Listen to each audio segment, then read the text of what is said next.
இப்போ நான் எங்கே கிளம்பிட்டுருக்கேன்னு பார்த்தா வீட்டுக்கு ஒரு சிக்ஸ்த்து ஒரு ஆளை கூட்டிகிட்டு வரலான்னு சொல்லிட்டு கிளம்பிட்டுருக்கேங்க. போகிற வழியிலேயே 2 குட்டி நாய்ங்க ரோட்டில் செம்மையாக விளையாடிட்டு இருந்துச்சுங்க. என் ஹஸ்பண்டுக்கு நாய்க்குட்டிங்கன்னா உசுரு. சரி அதனால் இறங்கிட்டாரு கார்லேருந்து. இறங்கி அந்த நாய்க்குட்டிங்களை எடுத்துகிட்டு போய் ஓரமாக விட்டுட்டு ஒரு 10 மினிட்ஸ் வெயிட் பண்ணி பார்த்தோம். அது சமத்தா ஓரமாக தான் விளையாடிட்டு இருந்துச்சு. சரி ஓகே டைம் ஆயிடுச்சுன்னு சொல்லி கிளம்பியாச்சுங்க.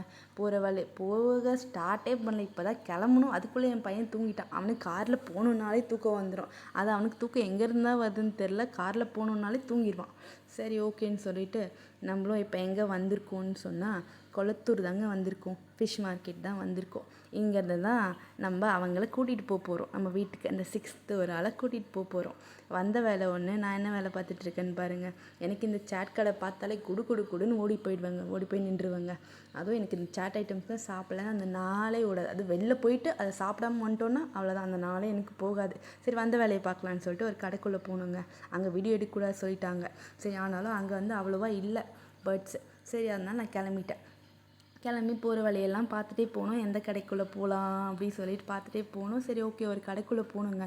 அங்கே விதவிதமான பேர்ட்ஸு, ஒவ்வொரு சவுண்டு அதெல்லாம் வந்து நீங்களே கேளுங்களேன் என்னென்ன சவுண்ட் கொடுக்குது. ஒவ்வொரு போர்டும் ஒவ்வொரு சவுண்டு. அவ்வளோதான். இவங்கள தான் நான் வீட்டுக்கு கூட்டிகிட்டு போகிறேன். சரி ஓகே வாங்கிட்டு வெளில வந்தாச்சு. என் ஹஸ்பண்ட் என்ன கலாச்சிட்டு இருந்தார்.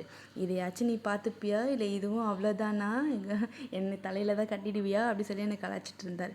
அப்படிலாம் இல்லைங்க. நம்மளுக்கு ஒரு விஷயம் பிடிக்குதுன்னா அதுக்காக எஃபர்ட் எடுத்து என்ன வேணால் பண்ணலாம். இதை நான் மெயின்டைன் பண்ணிக்கிறேன்னு சொல்லிட்டு நானே வாங்கிட்டேன். சரி ஓகே வாங்கிட்டு வர மறுபடியும் ஒரு சாட் கடை, பிரெட் சாண்ட்விச்சும் ஒரு பானிபூரியும் சாப்பிட்டு அப்படியே கிளம்பிட்டோம். அங்கே வர வழியிலே ஃபிஷ் இருந்துச்சு, ஸ்பைடர் ஃபிஷ்ஷு. ஆல்ரெடி நிறைய வளர்த்துருக்கேன், அதெல்லாம் செத்து போச்சு. சரி இதை மறுபடியும் ரொம்ப இயர் ஆச்சு. சரி மறுபடியும் அதை வாங்கிட்டு வந்துட்டேன். அவ்வளோதான், வாங்கிட்டு வீட்டுக்கு வந்தாச்சு.